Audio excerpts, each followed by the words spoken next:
7 മണിക്ക് കവിതയുടെ ഭാവിയെക്കുറിച്ച് ചർച്ച ചെയ്യുന്നു എന്നുള്ളത് തന്നെ ഏറ്റവും സന്തോഷകരമായ ഒരു കാര്യമാണ്.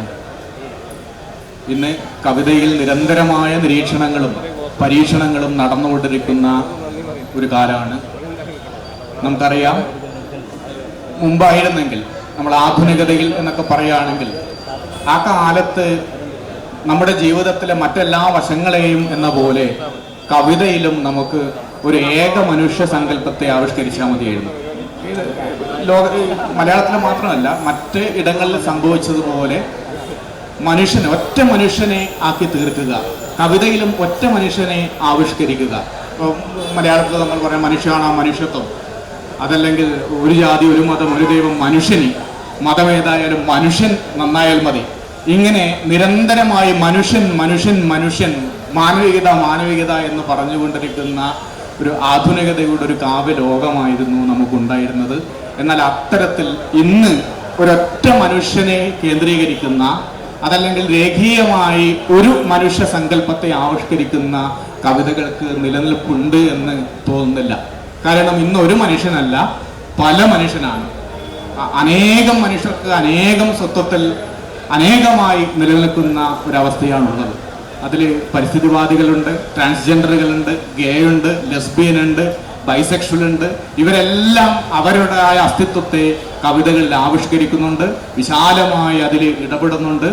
ആ മനുഷ്യ ബന്ധങ്ങളിൽ മാറ്റം വരുന്നുണ്ട്, ലോകത്തിൻ്റെ ബന്ധങ്ങളിൽ മാറ്റം വരുന്നുണ്ട്, സാങ്കേതികവിദ്യ വളരുന്നുണ്ട്. അതിനനുസരിച്ച് സാഹിത്യം പരിണമിക്കുന്നു. സാഹിത്യത്തിൻ്റെ ആ പരിണാമത്തിനനുസരിച്ച് തന്നെ കവിതയുടെ ഒരു വിശാലമായ പരിണാമവും സംഭവിച്ചു കൊണ്ടിരിക്കുന്നു. അപ്പം നമ്മൾ ആധുനികത ഉത്തരാധുനികത ഒക്കെ പറഞ്ഞ് അതിനുശേഷം ഇപ്പോൾ എന്ത് കവിതയിൽ സംഭവിക്കുന്നു എന്നത് പ്രധാനപ്പെട്ട ചോദ്യമാണ്. 21-ാം നൂറ്റാണ്ടിൽ കവിത എങ്ങനെ ഇടപെടുന്നു, അത് തീർച്ചയായിട്ടും നമുക്ക് സംസാരിക്കാൻ ലഭിച്ചിരിക്കുന്നത് ലോക കവിതകളെക്കുറിച്ച് നിരന്തരമായി ശ്രദ്ധേയമായി വായിക്കുകയും അതിൽ നിരന്തരമായി ഇടപെടുകയും ചെയ്യുന്ന ലതീഷ് മോഹനാണ്. ലതീഷ് മോഹനെ ആ വിഷയം കൈകാര്യം ചെയ്യുന്നതിന് വേണ്ടി ക്ഷണിക്കുന്നു. നന്ദി ബിനീഷ്. ഇന്ന് ഇവിടെ നടത്താൻ ഉദ്ദേശിക്കുന്നത് ഒരു 21-ാം നൂറ്റാണ്ട് കവിത എന്ന വിഷയത്തിലെ ഒരു ആമുഖ സംഭാഷണമാണ് ഇന്നിവിടെ നമ്മൾ നടത്താൻ ഉദ്ദേശിക്കുന്നത്. അപ്പം ബിനീഷ് പറഞ്ഞു നമ്മൾ എവിടെയാണ് നമ്മളുടെ ഇപ്പോഴത്തെ കാലം നിലനിൽക്കുന്നത്. അപ്പം ഉത്തരാധുനികതയുടെ ഒരു വിശദീകരണമാണ് ബിനീഷ് നൽകിയത്. അതായത് നമ്മൾ ആധുനികതയെക്കുറിച്ച് ചിന്തിക്കുമ്പോൾ നമ്മൾ മനുഷ്യനെ നിർമ്മിക്കുകയും ഉത്തരാധുനികതയിൽ മനുഷ്യനെ അവതരിപ്പിക്കുകയും ചെയ്യുക എന്നുള്ളിടത്താണ്. ഈ ഉത്തരാധുനികതയിൽ നിന്ന് ലോകം എങ്ങോട്ട് പോയി, അതായത് മനുഷ്യനെ അവനിർമ്മിക്കുക എന്ന് പറയുന്ന ഒരു പോയിന്റിൽ നിന്ന് ലോകം എങ്ങോട്ട് പോയി, ആ പോയ വഴിയിൽ സംഭവിച്ച എന്താ പറയുന്നത് ഒരു വിച്ഛേദനം, ആ വിച്ഛേദനം എങ്ങനെ ഒരു ഭാവുകത്വ പരിണാമമായി കവിതയിൽ വന്ന് ഭവിച്ചു എന്ന് സൂചിപ്പിക്കാനാണ് ഇന്നിവിടെ ഞാൻ ശ്രമിക്കുന്നത്. പ്രധാനമായും ഇതിൻ്റെ 21-ാം നൂറ്റാണ്ട് കവിതയുടെ സാമൂഹ്യ സാഹചര്യം, പിന്നെ അതിൻ്റെ കാവ്യ തത്വം, ഈ 2 കാര്യങ്ങളാണ് ഞാൻ വിശദീകരിക്കാൻ ശ്രമിക്കുക. അപ്പം ഇതുമായി ബന്ധപ്പെട്ട ചർച്ചകൾ ഞാൻ മാത്രമല്ല മറ്റു പലരും ഇനി വരുന്ന നാളുകളിൽ പലയിടങ്ങളിൽ ചെയ്യും. അതുകൊണ്ട് തന്നെ വ്യക്തികൾ, കവിതകൾ എന്നിങ്ങനെയുള്ള കാര്യങ്ങളിലേക്ക് നമ്മൾ പിന്നീട് പോകുന്നതായിരിക്കും. ഇതിൻ്റെ ഈ വിഷയത്തിലേക്ക് ഒരു പ്രവേശിക, അതാണ് ഇന്നിവിടെ നമ്മൾ ഉദ്ദേശിക്കുന്നത്. ഇപ്പം ഞാൻ പറഞ്ഞു, പ്രധാനമായി നമ്മൾ പറയാൻ ഉദ്ദേശിക്കുന്നത് ഒരു തുടക്കം എന്ന് പറയുന്നത് നമ്മൾ 21-ാം നൂറ്റാണ്ട് എന്നുള്ള ഒരു കാലഘട്ടത്തിൻ്റെ പേരിൽ നിന്നാണ് തുടങ്ങുന്നത് എന്നുള്ളതുകൊണ്ട് നമ്മൾക്ക് ഈ കാലഘട്ടത്തിൻ്റെ സാമൂഹ്യ ഘടന എങ്ങനെ മറ്റു കാലങ്ങളിൽ നിന്ന് വ്യത്യാസപ്പെട്ടിരിക്കുന്നു എന്ന് പറഞ്ഞുകൊണ്ട് തുടങ്ങാം. ഇപ്പം നമ്മുടെ ഞാൻ പറഞ്ഞ ആധുനികത എന്ന് നമ്മൾ പറയുമ്പം ആധുനികതയുടെ ഒരു ഹൈ പോയിന്റ് എന്ന് പറയുന്നത് 20-ാം നൂറ്റാണ്ടിൻ്റെ ആദ്യത്തെ പതിറ്റാണ്ടുകളാണ്. അപ്പം വളരെ പ്രശസ്തമായ ആധുനിക കവിത, അതായത് love song of Alfred J Prufrock പോലെയുള്ള വലിയ ആധുനിക കവിതകൾ 1904, 5, 10 കാലഘട്ടങ്ങളിൽ എഴുതപ്പെട്ടതാണ്. പക്ഷെ നമ്മുടെ നാട്ടിൽ, കേരളത്തിൽ ആധുനികത എന്ന് പറയുന്ന കാവ്യ പ്രസ്ഥാനം 1960കളുടെ അവസാനവും 70കളും ആയിട്ടാണ് വരുന്നത്. അതായത് ഒരിടത്ത് സംഭവിച്ചതിൽ നിന്ന് അത് നമ്മുടെ അവിടെ എത്തുമ്പോൾ ഒരു വളരെ എന്താ പറയുന്നത്, അത് ഒരിടത്ത് ആധുനികതയുടെ കാലത്ത് ലോകം ഒരിടത്ത് സംഭവിക്കുകയും പിന്നെ അത് അരികുകളിലേക്ക് വ്യാപിക്കുകയും ചെയ്യുന്നു. ഇതേ അവസ്ഥയാണ് ഉത്തരാധുനികതയുടേത്. ഉത്തരാധുനികത ഒരു സാഹിത്യ പ്രസ്ഥാനം എന്ന രീതിയിൽ, അല്ലെങ്കിൽ ഒരു ചിന്താരീതി എന്ന രീതിയിൽ ഉത്തരാധുനികത നമ്മൾ നോക്കിക്കഴിഞ്ഞാൽ 2ാം ലോക മഹായുദ്ധത്തോടുള്ള പ്രതികരണമായി ഉയർന്നു വന്ന ഒന്നാണ് ഉത്തരാധുനിക കവിത. ഉത്തരാധുനിക കവിതയുടെ ഒരു ഹൈ പോയിന്റ് എന്ന് പറയുന്ന ബീറ്റ് ജനറേഷൻ 1960കളിലാണ് സംഭവിക്കുന്നത്. പക്ഷെ 1990കളിലാണ് ഉത്തരാധുനികത അവസാനിച്ചു എന്ന് പറയപ്പെടുന്ന 1990കളിലാണ് നമ്മുടെ നാട്ടിൽ ഉത്തരാധുനിക ചർച്ചകൾ വരുന്നത്. അത് ഇവിടുത്തെ ഒരു കുഴപ്പമോ, ഞാനത് ചൂണ്ടിക്കാണിക്കാൻ ഉദ്ദേശിക്കുന്ന അതൊരു കുഴപ്പമായിട്ടോ ഒരു കുറവായിട്ടോ അല്ല.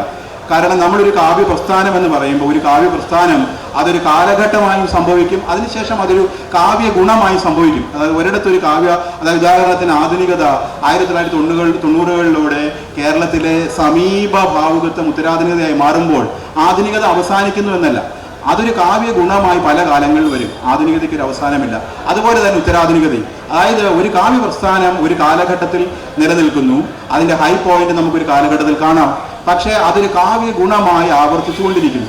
അപ്പം അതുകൊണ്ട് തന്നെ ഇത് വൈകി സംഭവിച്ചു എന്ന് പറയാനല്ല ഞാൻ ശ്രമിക്കുന്നത്.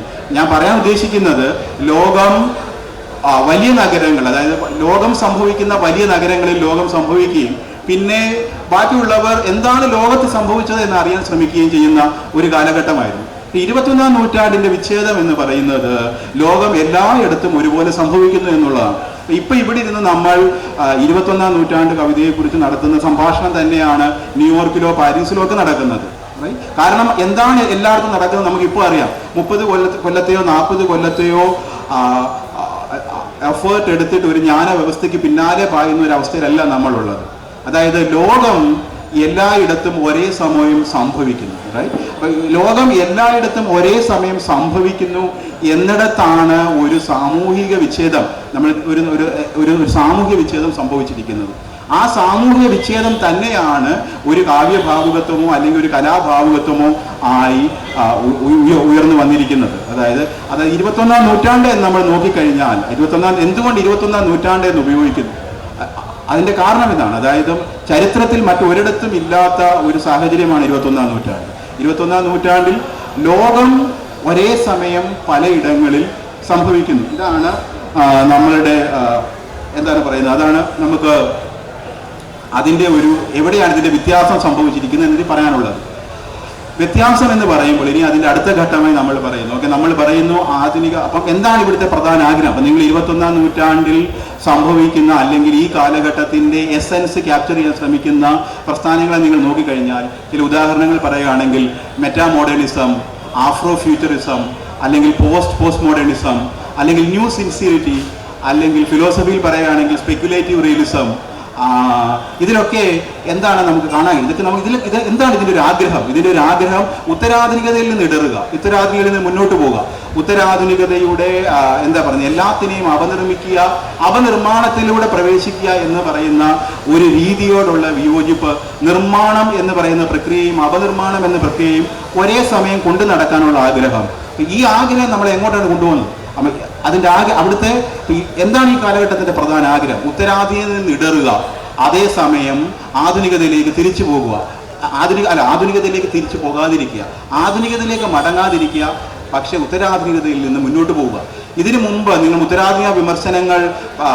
ഉത്തരാധുനികതയ്ക്കെതിരെ വന്ന വിമർശനങ്ങൾ നിങ്ങൾ പിന്തുടർന്നിട്ടുണ്ടെങ്കിൽ നിങ്ങൾക്ക് അറിയാവുന്ന ഒരു കാര്യം, ക്യാപിറ്റലിസത്തിന്റെ ലേറ്റ് ക്യാപിറ്റലിസത്തിന്റെ കൾച്ചറൽ ലോജിക്കായി ഉത്തരാധുനികതയെ കാണുകയും ആധുനികതയിലേക്ക് മടങ്ങാനുള്ളൊരു ആഹ്വാനം മുന്നോട്ട് വെക്കുകയുമാണ് ഉത്തരാധുനിക വിമർശനങ്ങൾ പൊതുവെ നടത്തിയിട്ടുള്ളത്. പക്ഷെ ഈ കാലത്ത് നമ്മൾ എന്താണ് കാണുന്നത്? നമ്മൾ കാണുന്നത് ഞാൻ ഈ നേരത്തെ പറഞ്ഞ ഇതിലെല്ലാം 21ാം നൂറ്റാണ്ട് കവിത എന്ന് മലയാള പരിസരങ്ങളിൽ ഞങ്ങൾ പറയുന്ന ഇതിലടക്കം എല്ലായിടത്തും നമ്മൾ കാണുന്നത് ഉത്തരാധുനികതയിൽ നിന്ന് മുന്നോട്ട് പോവുക, പക്ഷെ ആധുനികതയിലേക്ക് മടങ്ങാതിരിക്കുക എന്നുള്ളതാണ് ഇവിടെ നമുക്ക് കാണാൻ കഴിയുന്ന ഒരു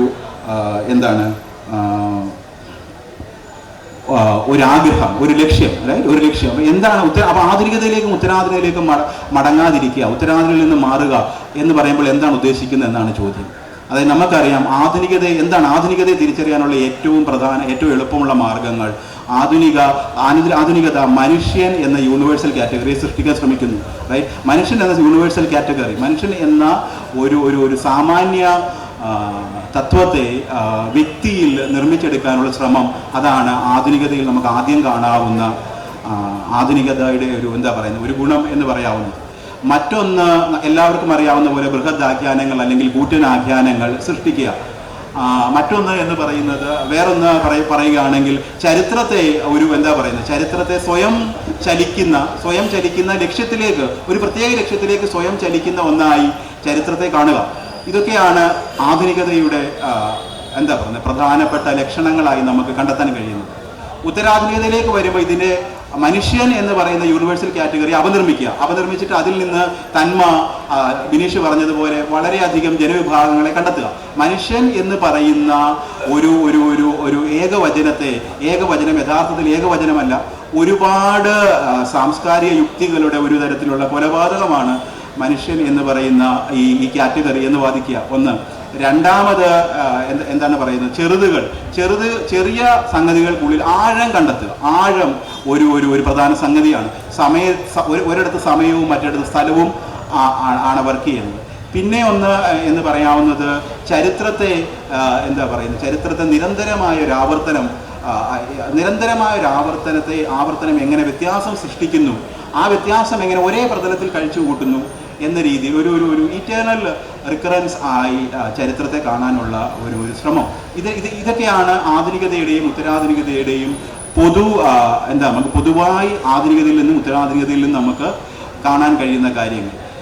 21ാം നൂറ്റാണ്ട് കവിതയിലേക്ക് വരുമ്പോൾ ഈ നിങ്ങൾക്ക് കാണാം, ഒരു ആധുനികതയോടോ ഉത്തരാധുനികതയോടോ ഏതെങ്കിലും ഒരു പോയിന്റിൽ നിന്ന് ആധുനികതയോ ഉത്തരാധുനികതയോ എതിർക്കുക എന്ന ഒരു സംഗതി നിങ്ങൾക്ക് കാണാൻ കഴിയില്ല. ആധുനികതയെയും ഉത്തരാധുനികതയെയും ഒരുമിച്ചാക്കി ഒരു പദസംയുക്തം, ഒരു സംയുക്ത സങ്കല്പനം സൃഷ്ടിക്കാനുള്ള ശ്രമം ഉണ്ട് എന്ന് പറയാൻ കഴിയില്ല. പിന്നെ എന്താണ് ഇവിടെ നടക്കുന്നത്? അതാണ് ചോദിക്കുന്നത്. പിന്നെ ഇവിടെ നടക്കുന്ന എന്താണ് ഇതിൻ്റെ ഒരു പൊതു സ്വഭാവം? അതായത് നിങ്ങൾ ഒരു പ്രബന്ധ സംയുക്തം സൃഷ്ടിക്കാൻ ശ്രമിക്കുന്നില്ല. നിങ്ങൾക്കറിയാം, ആധുനികത ഉത്തരാധുനികത, നമ്മൾ ഒരു ഹെഗലിയൻ വ്യൂ പോയിന്റിൽ നിന്ന് നിങ്ങൾ ചരിത്രത്തെ കാണുകയാണെങ്കിൽ ഇതിനൊരു കൾമിനേറ്റിംഗ് ഫാക്ടർ ഉണ്ടാവണം. പക്ഷേ അതല്ല ഇവിടെ ഉള്ളത്. ഒരു പ്രബന്ധ സംയുക്തം സൃഷ്ടിക്കാനുള്ള ശ്രമമില്ല. അതേസമയം തന്നെ ഇതിനെ എതിർക്കുക. അതായത് ആധുനികതയ്ക്കും നിങ്ങൾക്കറിയാം, ചരിത്രം കാവ്യ സിദ്ധാന്തങ്ങൾ പിന്തുടർന്നിട്ടുള്ളവർക്കറിയാം, ആധുനികതയും ഉത്തരാധുനികതയും തമ്മിൽ ഒരു വലിയ പ്രശ്നമായിരുന്നു. എവിടെ നിങ്ങൾ സാഹിത്യത്തിലായാലും തത്വചിന്തയിലായാലും സാഹിത്യ വിമർശനത്തിലാണെങ്കിലും ആധുനികതയും ഉത്തരാധുനികതയും ഒരു വലിയ പരസ്പരം ശത്രുതയോടെ പെരുമാറിയ ഒരു പ്രസ്ഥാനങ്ങളാണ്. ഇവിടെ നമ്മൾ നോക്കുമ്പോൾ ഇവിടെ ഒരു ശത്രുതയില്ല, എന്നാൽ ഇതിൽ നിന്നൊരു സംയുക്തം സൃഷ്ടിക്കുന്നില്ല. പിന്നെ എന്താണ് ഇവിടെ നടക്കുന്നത്? അതാണ് ഞാൻ പറയുന്നത്, ഇവിടുത്തെ ഒരു പ്രധാന സംഗതി ഇതിൽ രണ്ട് വശങ്ങളിലേക്ക് ഒരേ സമയം ആയുക, രണ്ട് വശങ്ങളിലേക്ക് ഒരേ സമയം ആയുന്നതിനാൽ കവിഞ്ഞു നിൽക്കാൻ കഴിയുക രണ്ടിനെയും. അതായത് അതൊരു ഓസിലേഷൻ എന്ന് പറയുന്ന ഒരു സംഗതി ഒരു പ്രധാനപ്പെട്ട ഗുണം. വെറുതെ ഒരു പോയിന്റിൽ നിന്ന് മറ്റൊരു പോയിന്റിലേക്ക് ഓസിലേറ്റ് ചെയ്യുകയല്ല, പക്ഷേ ഈ ഓസിലേഷൻ നിങ്ങളെ ഇതിൽ നിന്ന് കവിഞ്ഞു നിൽക്കാൻ സഹായിക്കുന്നു. പുതിയ കാലഘട്ടത്തെ നമ്മളുടെ സാഹിത്യത്തിൽ മാത്രമല്ല, സംസ്കാരത്തിൽ അല്ലെങ്കിൽ രാഷ്ട്രീയത്തിൽ നിങ്ങൾ പിന്തുടർന്നവർക്കറിയാം, മെറ്റ എന്നതാണ് ഈ കാലഘട്ടത്തിൻ്റെ ഒരു വാക്ക്. Meta, right? നമുക്ക് വലിയ കോർപ്പറേറ്റുകൾ വരെ മെറ്റ എന്ന വാക്ക് ഉപയോഗിക്കുന്ന, അതായത് ഇപ്പം മെറ്റാഫിസിക്സ് പോലെ വളരെ ചുരുക്കം മെറ്റാഫിസിക്സ്, മാത്തമാറ്റിക്സ്, ഇങ്ങനെ വളരെ ചുരുക്കം സാഹചര്യങ്ങളിൽ ഉപയോഗിക്കപ്പെട്ടിരുന്ന ഒരു വാക്ക് ജീവിതത്തിൻ്റെ എല്ലാ സ്ഥലങ്ങളിലും ഉണ്ട്. എന്താണ് ഇവിടെ? അപ്പോൾ ഇത് ഒന്നിൻ്റെ മേൽ നിൽക്കുക എന്നുള്ളതാണ്. അത് ഒന്നിനുള്ളിൽ നിൽക്കുന്നതിനൊപ്പം ഒന്നിൻ്റെ മേൽ നിൽക്കുക, അതായത് സെൽഫ് റെഫറൻഷ്യലായി ഒരു സംഗതിയെ നോക്കിക്കാണുക. അതിലൂടെ രണ്ട് കോമ്പീറ്റിംഗ് ആയ സെക്ഷൻസിനെ ട്രാൻസെൻഡ് ചെയ്യാൻ, അല്ലെങ്കിൽ അതിനെ അതിജീവിക്കാൻ, അതിൻ്റെ അപ്പുറം പോകാൻ കഴിയുക എന്നുള്ളതാണ് 21ാം നൂറ്റാണ്ടിലെ കവിതയും എനിക്ക് തോന്നുന്നു തത്വചിന്തയും കവിതയുമായി ബന്ധപ്പെട്ട തത്വവും ഏറെക്കുറെ നേടിയെടുത്ത ഒരു സംഗതി. ഇതൊരു ഞാൻ ഈ പറഞ്ഞതുപോലെ നമ്മൾ ആധുനികതയെക്കുറിച്ച് സംസാരിക്കുമ്പോൾ നമ്മൾ തീർന്ന ഒരു പ്രസ്ഥാനത്തെക്കുറിച്ച് നമ്മൾ സംസാരിക്കുക. നമ്മളിൽ പരിപൂർണമായ ഒരു പുസ്തകം ആധുനികതയെക്കുറിച്ച് അവൈലബിൾ ആണ്. അല്ലെങ്കിൽ ഉത്തരാധുനികതയെക്കുറിച്ച് സംസാരിക്കുമ്പോൾ തീർന്ന ഒരു പ്രസ്ഥാനം, അതിൻ്റെ സിദ്ധാന്ത രൂപീകരണം ഏറെക്കുറെ പൂർത്തിയായതിനു ശേഷമാണ് നമ്മൾ ഇവിടെ നിന്ന് അതിൽ ഇടപെടുക, അല്ലേ? പക്ഷേ ഇപ്പോൾ നമ്മൾ 21ാം നൂറ്റാണ്ട് കവിതയെക്കുറിച്ച് ഇപ്പോൾ നമ്മൾ സംസാരിക്കുമ്പോൾ നമ്മൾ അതിൻ്റെ ഒരു തുടക്ക സ്റ്റേജിലാണ്. ഒരു തുടക്ക സ്റ്റേജിൽ ഒരു ഒരു ഒരു ഒരു ഒരു ഒരു വലിയ ആഖ്യാന വ്യവസ്ഥയിൽ ഇടപെടാൻ നമുക്ക് അവസരം കിട്ടുന്നു എന്നുള്ളതാണ് ഈ കാലഘട്ടത്തിൻ്റെ പ്രത്യേകത. അതിൽ എനിക്ക് പറഞ്ഞു, പക്ഷേ ഒരു കവി എഴുതുന്ന സമയത്ത് ഇപ്പോൾ ഈ സിദ്ധാന്തങ്ങളെല്ലാം മാറ്റി വെച്ചാൽ പോലും അദ്ദേഹം അറിയില്ല ഇത് ഞാൻ എഴുതുന്നത് ഏതാണെന്ന്. ഒരുപക്ഷെ അത് ആധുനികതയാണെന്നോ ഉത്തരാധുനികതയാണെന്നോ ലോകത്ത് വന്നുകൊണ്ടിരിക്കുന്ന അതൊന്നും അറിയാതെയാണ് ഒരു കവി എഴുതുന്നത്. ഉദാഹരണം പറയുകയാണെങ്കിൽ, ഞാൻ മലയാളത്തിലേക്ക് വന്ന ഉദാഹരണം പറയുകയാണ്. ഇപ്പോൾ ഗുരുവിനെ നമുക്ക് ഉദാഹരണം എടുക്കാം. ഇപ്പോൾ കവിത ആവിവൻ തോണി എന്ന് ദൈവദശകത്തിൽ ഉപയോഗിക്കുന്നുണ്ട്. ആവി കപ്പലാണ്. ഗുരുവിന് തോണി എന്നോ നൗക എന്നൊക്കെ എഴുതാൻ അറിയാഞ്ഞിട്ടല്ല. പക്ഷെ അന്ന് ഇവിടെ സ്റ്റീം നാവിഗേഷൻ കമ്പനി തുടങ്ങിയത് ഗുരുവിന്റെ മുമ്പിൽ നിന്ന് ഗുരു കാണുകയാണ്. റെയിലെന്ന് ഉപയോഗിക്കുന്നു, ജയിലെന്ന്, ഇതൊക്കെ സ്തോത്ര കാവ്യങ്ങളിലാണ് ഉപയോഗിക്കുന്നത്. അതൊക്കെ കാലത്തിന്റെ അടയാളങ്ങളായിരുന്നു. അപ്പൊ കവിത എപ്പോഴും ലോകത്തെല്ലായിടത്തും ഒരു കാലത്തിന്റെ അടയാളമാണ്. അത് കവി ആ കാലത്തെ അറിയാതെ പിൻപറ്റുന്നതാണ്. അറിഞ്ഞുകൊണ്ട് ഇത് ഇങ്ങനെ എഴുതിക്കളയാം എന്ന് കരുതിയിട്ടല്ല. അപ്പൊ ഏതൊരു കാലത്തും രൂപപ്പെടുന്ന കവിതകൾ അതാത് കാലത്തിന്റെ അടയാളങ്ങൾ ചിലപ്പോൾ കാലത്തെയും കടന്നു പോകുന്നതായിരിക്കും. ഗുരുവിന്റെ ഒക്കെ ചില കവിതകൾ എടുത്തു നോക്കിയാൽ ഇത് ആധുനികത അല്ലല്ലോ, ഉത്തരാധുനിക സങ്കല്പമാണല്ലോ മുഴുവനെന്ന് നമുക്ക് തോന്നും. അപ്പോൾ ഒന്നുകിൽ കാലത്തെയോ ആ കാലത്ത് എഴുതുന്ന ചിലപ്പോൾ അതാത് കാലത്തിന്റെയോ ചിലപ്പോൾ കാലത്തെ കടന്നു പോകുന്നതായിട്ടുള്ള കാവ്യങ്ങൾ. യഥാർത്ഥത്തിൽ കാലമല്ലേ ഇതിന്റെയൊക്കെ അടിസ്ഥാനം എന്നുള്ളതാണ്. അതെ, കാലം ഒരു പ്രധാനപ്പെട്ട ഘടകമാണ്. നമുക്ക് കാലത്തെ ഒഴിവാക്കി നിർത്തി കാലം സംസ്കാരം, കാലം എന്ന് നമ്മൾ പറയുമ്പോൾ പൊതുവെ സംസ്കാരം എന്ന അർത്ഥത്തിലാണ് നമ്മളിപ്പോൾ കാലം എന്ന വാക്ക് ഉപയോഗിക്കുന്നത്. കാലത്തെ മാറ്റി നിർത്തി നമുക്ക് ഒരു വിഷയത്തിലേക്ക് ഇടപെടാൻ കഴിയില്ല. പക്ഷെ കാലത്തെ സമയം, അതായത് നമ്മൾ എന്താ പറയുന്നത്, ഒരു കലണ്ടറിൽ കാണുന്ന ഒരു കാലഘട്ടമായി മാത്രം കണ്ടുകൊണ്ട് നമുക്ക് കലയിൽ ഇടപെടാൻ കഴിയില്ല. അതാണ് ഞാൻ പറഞ്ഞത്, ഒരു സാഹിത്യ പ്രസ്ഥാനം എപ്പോഴും കാലഘട്ടമായും അതൊരു ഗുണമായും, അതൊരു കാവ്യ ഗുണമോ ഒരു താത്വിക ഗുണമായോ എപ്പോഴും പിന്നീട് ആവർത്തിക്കപ്പെടാവുന്ന ഒന്നായി നിലനിൽക്കുന്നു. അതുകൊണ്ടാണ് അത് കാലത്തിൽ നിന്ന് നമ്മൾ സംഗതിയെ മാറ്റുന്നില്ല. പക്ഷേ കാലം എന്ന് പറയുന്ന അതിനുള്ളിൽ തന്നെ വീണ്ടും ആവർത്തിക്കപ്പെടാൻ സാധ്യതയുള്ള ഒരു സംഗതിയുടെ നിക്ഷേപമാണ്. അതിവിടെ നിക്ഷേപിക്കപ്പെടുന്നു. ഇവിടെ നിക്ഷേപിച്ചത് ഇവിടെ കഴിയുന്നില്ല. നമ്മൾ കഴിഞ്ഞ ഒന്നിനെ കുറിച്ചല്ല നമ്മൾ പറയുന്നത്. കാരണം കാലത്തിൽ അതാണ് കാലത്തിനെ എന്താ പറയുന്നത്, കാലത്തിലൂടെ എന്തതിനപ്പുറം പോകുന്നു. അത് ഞാൻ വീണ്ടും ആവർത്തിക്കാൻ ശ്രമിക്കുന്ന ഇതാണ്. ഇതൊരു കാവ്യ ഗുണം കൂടിയാണ്. അതൊരു കാവ്യ ഗുണമായി നാരായണ ഗുരുവിനെ കുറിച്ച് പറയുമ്പോൾ നാരായണ ഗുരു ഒരു വ്യക്തിയല്ല, ഒരു കാവ്യ ഗുണമായി അത് ആവർത്തിക്കപ്പെടാൻ കഴിയുന്നു. അതുകൊണ്ടാണ് അത് നിലനിൽക്കുന്നത്. പിന്നെ മറ്റൊരു കാര്യം ബിനീഷ് പറഞ്ഞതുപോലെ കവികൾ ഇത് എഴുതുമ്പോൾ ഇത് ആൾക്കാർ ഇത് അറിഞ്ഞിട്ടല്ല ഇത് ചെയ്യുന്നത്. അത് അങ്ങനൊരു വാദമില്ല. അങ്ങനൊരു വാദമാണ് നമ്മൾ ചെയ്യുന്നതെങ്കിൽ ഒരിക്കലും നമുക്ക് ഇങ്ങനെയൊരു സംഭാഷണം നടത്താൻ കഴിയില്ല.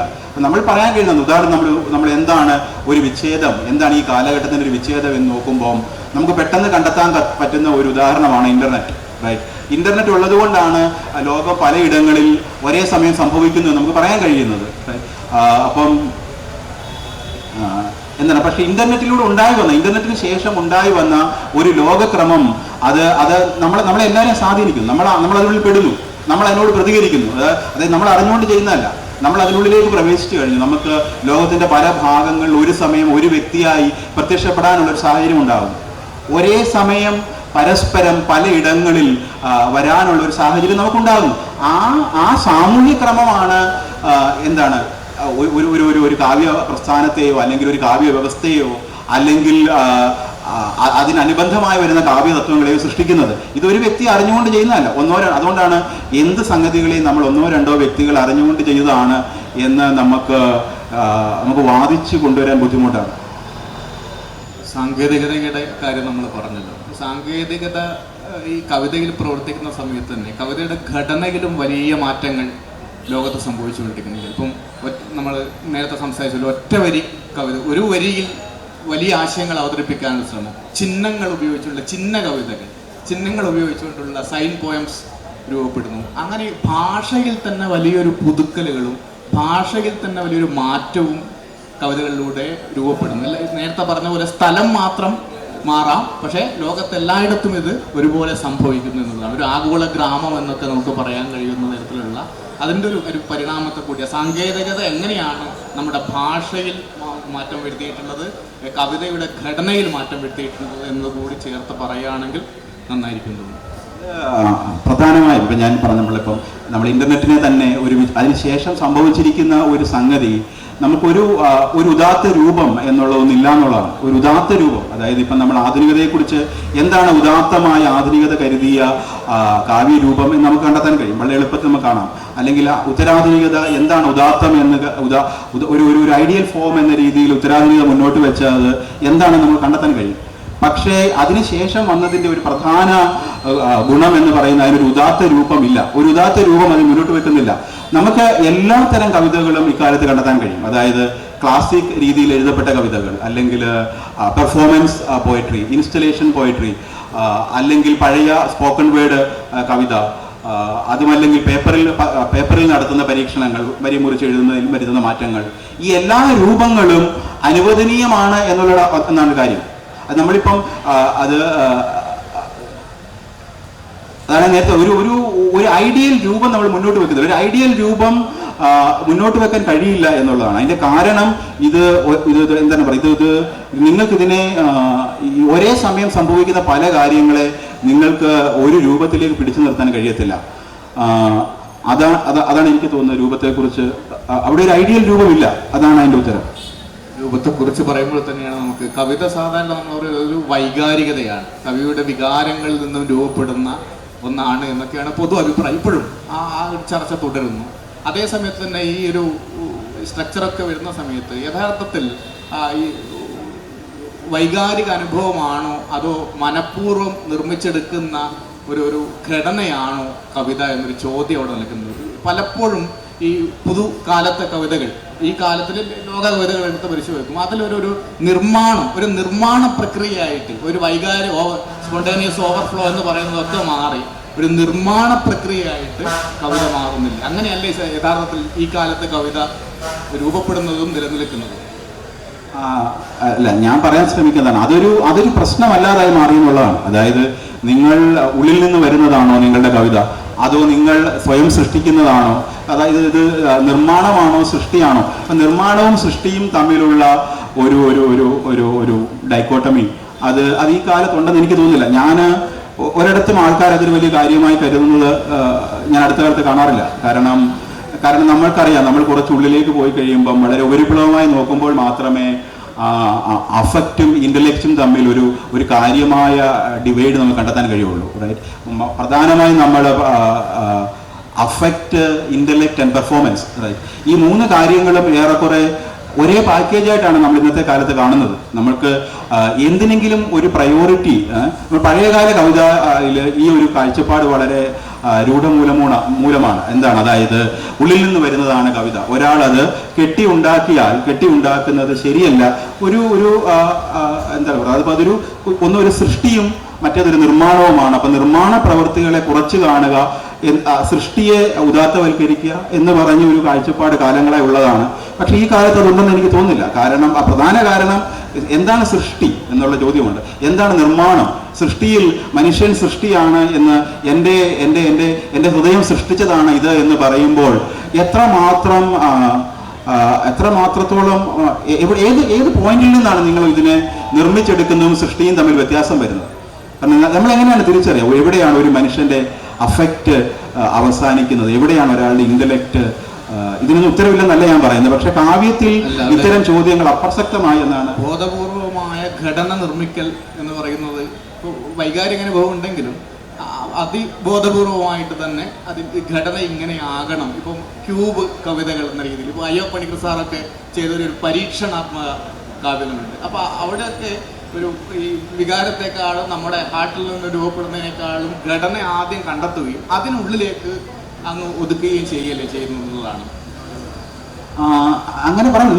നമ്മളൊരു വികാരത്തിന്റെ ഒരു ഓവർഫ്ലോ എന്ന് പറയുമ്പോൾ ഓരോ കാലഘട്ടത്തിലും പലതരത്തിലാണ് വികാരം വരുന്നത്. അല്ല, വികാരം നമ്മൾ എന്താണ് ഒരു ഐഡിയൽ എന്ന് നമ്മളിപ്പം ഒരു സോഷ്യൽ ഐഡിയലായി കരുതപ്പെടുന്ന ഒരു സംഗതിയെ കാലഘട്ടങ്ങൾ മാറുമ്പോൾ ഒരു ഉദാത്തം എന്ന് സമൂഹം കരുതുന്ന കാര്യങ്ങൾ മാറും. അപ്പൊ ഉദാത്തം എന്ന് സമൂഹം കരുതുന്ന ഒരു വസ്തുതയോട് നിങ്ങൾ എന്താണ് പറയുന്നത്, ഉദാത്തം എന്ന് സമൂഹം കരുതുന്ന ഒരു കാര്യം നിങ്ങളുടെ ഉള്ളിൽ നിന്ന് വരുമ്പോൾ മാത്രമേ അത് ഉള്ളിൽ നിന്ന് വരുന്നതാവുന്നുള്ളൂ ആ കാലഘട്ടത്തിൽ. അല്ലെങ്കിൽ നിങ്ങളുടെ ഉള്ളിൽ നിന്ന് വരുന്നത് നിർമ്മാണമാണ് എന്ന് പറയാൻ കഴിയും. ഞാൻ ഇപ്പം ഇതിൻ്റെ ഒരു ആധുനികതയിൽ നിന്നുള്ള ഉദാഹരണമാണ് ബിനീഷ് പറയുന്നത്. ഞാൻ പറഞ്ഞത് ഇന്നത്തെ കാലത്ത് അങ്ങനെ ഒരു സംഗതി ഇല്ല. ഇന്നത്തെ കാലത്ത് നിങ്ങൾ ഒരു വ്യക്തിയെ നമുക്ക് നോക്കിയിട്ട് അയാൾ ഉള്ളിലാണ് ജീവിക്കുന്നതെന്നോ അല്ലെങ്കിൽ ഇയാൾ പുറത്താണ് ജീവിക്കുന്നതെന്നോ പറയാൻ കഴിയില്ല. അത് അത്ര പറയാൻ കഴിയില്ലെന്നല്ല, അത് അത്ര എളുപ്പമാണ് എന്ന് വിശ്വസിക്കാൻ ബുദ്ധിമുട്ടാണ്.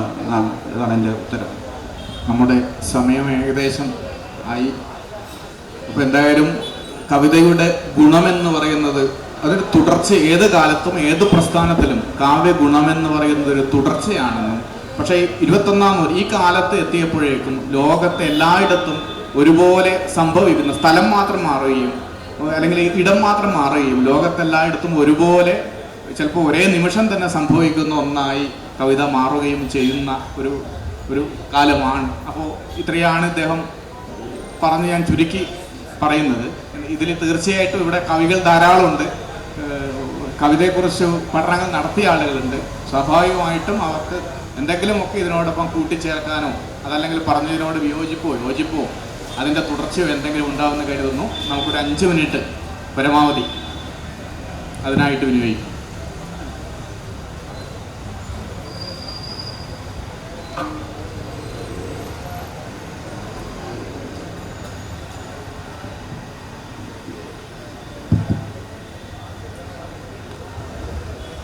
കവിത സൃഷ്ടിക്കുന്നതും നിർമ്മിക്കുന്നതും എന്നതിനെപ്പറ്റി പറഞ്ഞല്ലോ.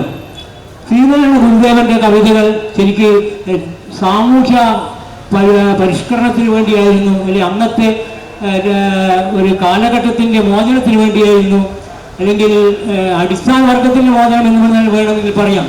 അങ്ങനെയാണെങ്കിൽ ആ സൃഷ്ടികൾ നിർമ്മാണമാണോ അല്ലെങ്കിൽ സൃഷ്ടിയാണോ? അത് ബോധപൂർവമുള്ള സൃഷ്ടിയാണോ? ശരിക്കും അതൊരു മാറ്റം, പരിവർത്തനം, കാലത്തിന്റെ പരിവർത്തനം, മനുഷ്യന്റെ പരിവർത്തനം, ജാതിയുടെ തൊട്ടുകൂടായ്മയോടെ എല്ലാത്തിൻ്റെയും ഒരു പരിവർത്തനം എന്ന രീതിയിലാണ് ശ്രീനാരായണ എല്ലാം സൃഷ്ടിച്ചെടുത്തത്. അദ്ദേഹം ഇവിടെ നേരത്തെ പിന്നീട് സൂചിപ്പിച്ച പോലെ ആ ഒറ്റ വരി, മനുഷ്യൻ ഏതായാലും മതം ഏതായാലും മനുഷ്യൻ നന്നായാലും മതി, അതൊരു ഒറ്റ വരിയാണെങ്കിൽ, അതൊരു വാചകമാണെങ്കിൽ അതൊരു കവിത തന്നെയല്ലേ? അപ്പോൾ അത് സൃഷ്ടിയായാലും നിർമ്മാണമായാലും അതിന്റെ ഉദ്ദേശശക്തി എന്താണ്? അതൊന്ന് പറയാമോ? ഇല്ല, നമ്മൾ തമ്മിൽ ഞാൻ പറഞ്ഞ തന്നെയാണ് താങ്കൾ പറഞ്ഞത്. അതായത് ഇത് സൃഷ്ടിയാണോ ഇതൊരു നിർമ്മാണമാണോ എന്ന ചോദ്യം ഏറെക്കുറെ അടിസ്ഥാനരഹിതമാണ്. അതിൽ നിന്ന് നമുക്കതൊരു എന്തെങ്കിലും ഒരു പ്രത്യേകിച്ച് ലക്ഷ്യത്തിൽ നമുക്ക് എത്തിച്ചേരാൻ കഴിയില്ല അതുവഴി പോയാൽ. അതിലൊരു താങ്കൾ പറഞ്ഞിട്ട് ഞാൻ യോജിക്കുന്നു. അതായത് അത് എങ്ങനെയാണ് നമുക്കത് കൃത്യമായി പറയാൻ കഴിയില്ല എന്നുള്ളതാണ് അതിൻ്റെ ഉത്തരം. അതായത് ഒരു കാര്യം ഇപ്പം എനിക്ക് നിർമ്മാണം എന്ന രീതിയിൽ ഒരു സൃഷ്ടി എനിക്ക് നടത്താൻ കഴിയും. ഈ കാലഘട്ടത്തിലെ സോഷ്യൽ നോംസ് എനിക്കറിയാമെങ്കിൽ എന്താണ് അക്സെപ്റ്റബിൾ ആയ സോഷ്യൽ നോംസ്, അത് ആ സോഷ്യൽ നോംസിനോട് അതിനോട് ചേർന്ന് നിൽക്കുന്ന ഒരു സൃഷ്ടി എനിക്ക് നിർമ്മിച്ചെടുക്കാൻ കഴിയും. പക്ഷെ പുറത്തുള്ള അറിയണമെന്ന് ഒരു നിർബന്ധവുമില്ല. അപ്പം നമ്മൾ സൃഷ്ടി എന്ന് നമ്മൾ പറയുന്നത്, ഞാൻ പറയാം, നമ്മൾ ഒരു കാലഘട്ടത്തിലെ ഉദാത്ത സങ്കല്പനങ്ങളോട് നമ്മൾ ചേർന്ന് നിന്നാൽ, അതാണ് ശരിയെന്ന് നിൽക്കുന്ന ഒരു സംഗതി നമ്മൾ ചേർന്ന് നിന്നാൽ അതിനൊരു സൃഷ്ടിയുടെ മാനം കൈവരും. താങ്കൾ പറഞ്ഞാൽ യോജിക്കുന്നു.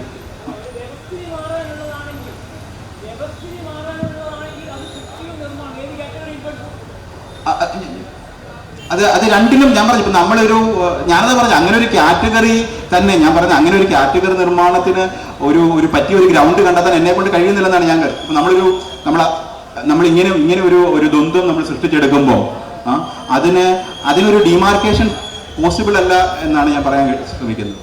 എനിക്ക് തോന്നുന്നു കാലം എന്നുള്ള ഭാഗത്ത് അത്യാവശ്യം വിശദീകരിച്ചിട്ടുണ്ടെന്ന് തോന്നുന്നത്.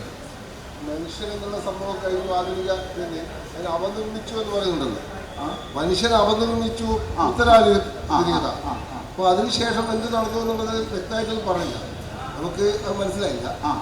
അതേസമയം സാമൂഹിക ജീവിതത്തിൽ മനുഷ്യനെ അവനിർമ്മിച്ചപ്പോൾ ഈ ലോകത്തൊട്ടാകെ ഗുണപരമായ മാറ്റമല്ല ഉണ്ടായി. ഫാസിസത്തിനെതിരെ വിവിധ രീതിയിൽ ഇപ്പം തന്നെ പശ്ചിമേഷ്യയിലൊക്കെ തന്നെ പല രീതിയിൽ അവനിർമ്മിച്ചുകൊണ്ടിരിക്കുകയാണ്. അപ്പോൾ ഈ അവനിർമ്മാണം എന്ന് പറയുന്ന സാധനം നിങ്ങൾ മറ്റേ അന്നത്തെ ജ്ഞാനോദയ കാലത്തിൽ മനുഷ്യൻ മരിച്ചു, ഇതിൽ പുതിയ മനുഷ്യൻ, ആ മനുഷ്യനെ കോർപ്പറേറ്റുകളും മറ്റേ വിലക്കത്തിൻ്റെ വേറെ അവനിർമ്മിക്കുന്നത് എങ്ങനെയാണ് നമ്മളൊരു അനുഭവത്തിൽ അത് ഗുണകരമായിട്ടല്ല കാണുന്നത്. അപ്പം അതിനെ എങ്ങനെയാണ് ആ ഉത്തരാധുനികതയിൽ നിന്നും മാറിയെന്ന് താങ്കൾ പറയുന്നു. അപ്പം അതിൻ്റെ ഒരു പൊതുവായ സംഭവം അതെ ഈ ഉത്തരാധുനികക്ക് ശേഷം എന്താണ് സംഭവിച്ചത് എന്ന് പറഞ്ഞത് ക്ലിയർ ആയില്ല എന്നാണ്. അതാണ് ഞാൻ അതുകൊണ്ടാണ് ഞാൻ പറയുന്നത്, ഇതൊരു ആമുഖ സംഭാഷണമാണ് ഈ മേഖലയിൽ. ഇവിടെ ഞാൻ പറയുന്നത് ഇതിനകത്തൊരു പ്രധാന മാറ്റം ഇതാണ്. ഒരു പ്രധാന മാറ്റം എന്ന് പറയുന്നത് ഇത് എന്താ പറയുന്നത്, ഒരു പോയിന്റിൽ നിന്നിട്ട് രണ്ട് വശങ്ങളിലേക്ക് വശങ്ങളിലേക്ക് ആയുന്നത് കൊണ്ട് അതിനെ കവിഞ്ഞു നിൽക്കുന്നു. ഇതാണ് ഇതിൻ്റെ ഒരു അപ്പൊ ഈ രണ്ട് വശങ്ങൾ നമ്മൾ, അതാണ് ഞാൻ പറയുന്നത്. അപ്പൊ നമ്മൾ മനുഷ്യൻ എന്ന് പറയുന്നു, നമ്മൾ എന്താ പറയുക, നമ്മൾ പരസ്പരം എതിർ നിൽക്കുന്ന രണ്ട് സംഗതികളുടെ നടുക്ക് നിൽക്കുക. ആ രണ്ട് സംഗതികൾക്കിടയിൽ ഇതൊരു ഓസിലേഷനാണ്, രണ്ടറ്റത്തും ഇത് പോകുന്നു. എന്നാൽ ഇതിൻ്റെ ഒരു ഏതെങ്കിലും ഒരു സ്ഥലത്ത് ഉറച്ചു നിൽക്കുന്നില്ല. എന്നാൽ നമ്മൾ എങ്ങും ഉറച്ചു നിൽക്കുന്നില്ല എന്ന് പറയുമ്പോൾ ഇതിനൊരു ലൊക്കേഷൻ ഇല്ലേ എന്ന് ചോദ്യം വരാം. ഇതിനൊരു ലൊക്കേഷൻ ഉണ്ട്, പക്ഷെ ഇതിൻ്റെ നടുവിലാണ് ഇത് നിൽക്കുന്നത്. ഇത് നടുവിൽ നിൽക്കുക, അതേസമയം അതിനെ കവിഞ്ഞു നിൽക്കുക. അതെ, ഞാൻ പറയുമ്പോൾ ഇതിൽ ഇപ്പം നമ്മൾ മനുഷ്യനാണോ അല്ല മനുഷ്യൻ വേണോ, അതോ പലതരം എന്താ പറയുന്നത് തന്മാ രൂപങ്ങളാണോ വേണ്ടത് എന്ന ചോദ്യം ഏറെക്കുറെ അപ്രസക്തമാണ്. ഇതിന് രണ്ടിനും ഒരേ സമയം നിലനിൽപ്പുണ്ട്. എനിക്ക് മനസ്സിലായത് കമ്മ്യൂണിക്കേറ്റ് ചെയ്യുന്നില്ല എന്നല്ലേ? ആ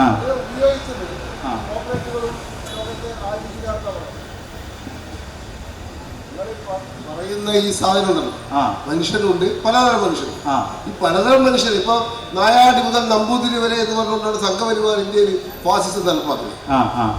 നായാടി മുതൽ നമ്പൂതിരി വരെ എന്ന് പറഞ്ഞു അവര് സംഘപരിവാറിനെ എന്ത് നടത്തുന്നുണ്ട്, സംഘി യുക്തിവാദവും പ്രചരിപ്പിക്കുന്നത്.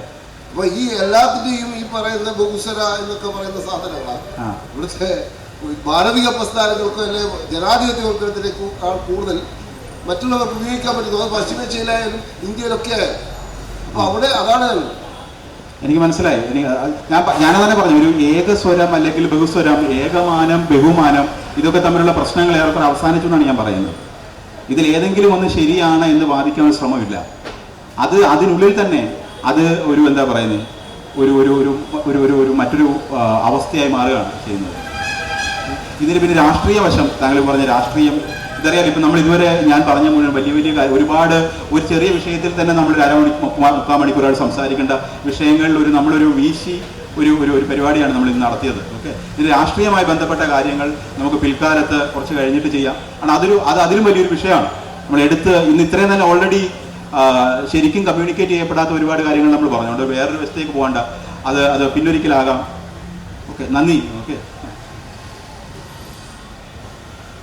എനിക്കൊരു കാര്യം പറയാനുള്ളതാണ്. ഇത് നമ്മൾ കവിത ചൊല്ലാൻ പൊതുവെ ഒരുപാട് ഇടങ്ങൾ കിട്ടുമെങ്കിലും കാവ്യ തത്വത്തെക്കുറിച്ച് സംസാരിക്കാൻ ഒരു ഇടം കിട്ടുക വളരെ അപൂർവമാണ്. അതുകൊണ്ട് തന്നെ ഇങ്ങനെ ഒരു പദ്ധതിയിലേക്ക് എന്നെ ക്ഷണിച്ച ഇവിടുത്തെ ലിറ്ററേച്ചർ ഫെസ്റ്റിവലിൽ സംഘാടക സമിതിയെയും കൽപ്പന നാരായണ മാഷിനോടും ഞാൻ എൻ്റെ നന്ദി അറിയിക്കുന്നു. ദേശേട്ടാ, ഒരു സംശയമാണ്. കഴിഞ്ഞ ആഴ്ച മലയാളത്തിലെ നമ്മുടെ സുഹൃത്തൊക്കെ ആയിട്ടുള്ള ഒരു കവി അദ്ദേഹം ഫേസ്ബുക്കിൽ പോസ്റ്റ് ചെയ്യുകയുണ്ടായി. ഒരു നിശ്ചിതമായൊരു തുക അടച്ചു കഴിഞ്ഞാൽ കവിത എഴുതുന്നതിനും അല്ലെങ്കിൽ സർഗാത്മകമായിട്ടുള്ള പ്രവർത്തികൾക്ക് വേണ്ട ട്രെയിനിങ് ഓൺലൈനായിട്ട് കൊടുക്കുന്നതായിരിക്കും. അങ്ങനെ ഒരു പരസ്യം പോലെ നമ്മൾ ഫേസ്ബുക്കിൽ കണ്ടു. അപ്പോൾ അതിനെപ്പറ്റി എങ്ങനെയാണ് ഇങ്ങനെ നിരന്തരമായ പ്രാക്ടീസിലൂടെ ഒരാൾക്ക്, ഇതെൻ്റെ സംശയമാണ്, അങ്ങനെ ഒരാൾക്ക് എഴുത്തുകാരനായി തീരാൻ കഴിയുമോ? കഴിയില്ല എന്ന് പറയാൻ കഴിയില്ല. കാരണം നിരന്തരമായ ശ്രമത്തിലൂടെ പഠിത്തത്തിലൂടെ ഒരാൾക്ക് കലാകാരനാകാൻ പറ്റില്ല എന്ന് നമ്മൾ വാദിച്ച് നമ്മളൊരു ശുദ്ധിവാദത്തിൽ എത്തിപ്പെടും. അങ്ങനെ ഒരു വാദം നമുക്ക് ഉന്നയിക്കാൻ കഴിയില്ല. അത് കഴിയും, സംശയമായിട്ട് ചോദിച്ചത്. ഇല്ല, അത് കഴിയും, ഉറപ്പായും കഴിയും. അത് രണ്ട് രീതിയിലും കഴിയും. അതായത് ഒരു പ്രത്യേകിച്ച് എന്താ പറയുന്നത് കാവ്യ അനുശീലനവും പോലും ഇല്ലാതെ, എന്ന് വെച്ചാൽ പഠനമല്ല, കാവ്യ അനുശീലനം പോലും ഇല്ലാതെ കവികളാകുന്ന ഒരുപാട് പേരെ നമ്മൾ കാണാറുണ്ട്. അതുപോലെ തന്നെ ഒരാളെ നമുക്ക് പഠിപ്പിച്ചെടുക്കാൻ പറ്റും. ഇത് പഠിപ്പിച്ചെടുക്കാൻ പറ്റില്ല എന്ന് പറയാൻ കഴിയില്ല. ഇതിനോട് ചേർന്ന് മറ്റൊരു കാര്യം, മാതൃഭൂമി ആഴ്ചപ്പതിലാണെന്ന് തോന്നുന്നു, ഒരു 2 വർഷം മുമ്പേ വന്ന ഒരു ലേഖനമുണ്ട്, സർഗാത്മകതയുടെ ഉറവിടം എന്നാണ് ആ ലേഖനത്തിൻ്റെ പേര്. അപ്പോൾ അത് ബ്രെയിൻ മാപ്പിംഗ് എല്ലാം ചെയ്ത് എന്ന് പറഞ്ഞാൽ നമ്മുടെ ഒരു ബ്രെയിനിൻ്റെ കുറച്ച് സ്ട്രക്ചറുകളും അങ്ങനെയൊക്കെ വെച്ചിട്ട് ഇതിരൻ കതിരവൻ്റെ മറ്റേ ലേഖനമാണെന്ന് തോന്നുന്നു. അപ്പോൾ അതിൽ ഈ സർഗാത്മകത ഉള്ളവരുടെ ബ്രെയിനിൻ്റെ കുറച്ച് പ്രത്യേകതകൾ, അപ്പോൾ എനിക്കിത് രണ്ടും കൂടെ ഒരു സംശയം ഉണ്ടാകുന്നു. ഇങ്ങനെ നിരന്തരം നമ്മളിങ്ങനെ ബ്രെയിനിനെ ട്രെയിൻ ചെയ്താൽ നമുക്ക് ഈ ഒരു ശേഷിയെ വർദ്ധിപ്പിക്കാനാവുമോ? ഇതിനൊന്നും എനിക്ക് വ്യക്തമാകത്തില്ല. കാരണം ഞാൻ പറയുന്നത് നമ്മൾ താത്വികമായി പറയുകയാണെങ്കിൽ, സംശയമായിട്ട് ഞാൻ താത്വികമായിട്ടാണ് എൻ്റെ അഭിപ്രായം. ഇത് നമ്മൾ ഡെയിലി നമ്മൾ ബ്രെയിൻ സ്റ്റിമുലേഷൻ നടത്തി നമുക്കൊരു പ്രത്യേക കലാകാരനെ അല്ലെങ്കിൽ നമ്മളിപ്പോൾ ആർട്ടിഫിഷ്യൽ ഇൻ്റലിജൻസ് വെച്ച് പറയുമ്പോൾ സെൻറ്റിയൻസ് എന്ന് പറയുന്ന സംഗതി നമുക്ക് അനുശീലനം കൊണ്ട് സൃഷ്ടിച്ചെടുക്കാൻ പറ്റും. ഇതൊക്കെ വലിയ ചോദ്യങ്ങളാണ്. ഇതിനൊരു പ്രാക്ടീസ് ഓറിയന്റഡ് മറുപടി എൻ്റെ ഇല്ല. ഞാൻ താത്വികമായി ഞാൻ പറയുന്നത് ഇത് രണ്ട് രീതിയിലും ഇത് സാധ്യമാണ്. അല്ല എന്ന് നമ്മൾ പറഞ്ഞു കഴിഞ്ഞാൽ വലിയ ഒരു അപകടത്തിലേക്ക് നമ്മൾ എത്തിപ്പെടും. ദുർഗാപ്രസാദ് ചോദിച്ചത് നമ്മുടെ കാവ്യ സിദ്ധാന്തങ്ങളിൽ തന്നെ അത്യാവശ്യം പറയുന്നുണ്ട്. ഇപ്പൊ പ്രതിഭയില്ലെങ്കിൽ പോലും അഭ്യാസം കൊണ്ട്, നിരന്തര അഭ്യാസം ഒരാളെ കവിയാക്കി മാറ്റിയേക്കാം. ഓക്കെ, വളരെ നന്ദി. വളരെ എന്തായാലും നമ്മൾ അവസാനിപ്പിക്കുകയാണ്. എല്ലാ കാലത്തും മനുഷ്യ ജീവിതത്തോട് ചേർന്ന് നിന്നതും മനുഷ്യ ജീവിതത്തെയും സാമൂഹ്യ ജീവിതത്തെയും നിരന്തരമായി പരിവർത്തനം ചെയ്യുകയും ചെയ്തതിൽ കവിതയ്ക്ക് വലിയ പങ്കുണ്ട്. ആ പങ്ക് തുടർച്ചയാണ്, അതിപ്പോഴും തുടർന്നുകൊണ്ടിരിക്കും. നിരന്തരമായി കവിതകൾ ലോകത്ത് രൂപപ്പെടട്ടെ, അതിനെക്കുറിച്ചുള്ള ചർച്ചകൾ ലോകത്തെല്ലായിടത്തും നിരന്തരം ഉണ്ടാകട്ടെ എന്ന് പറഞ്ഞുകൊണ്ട്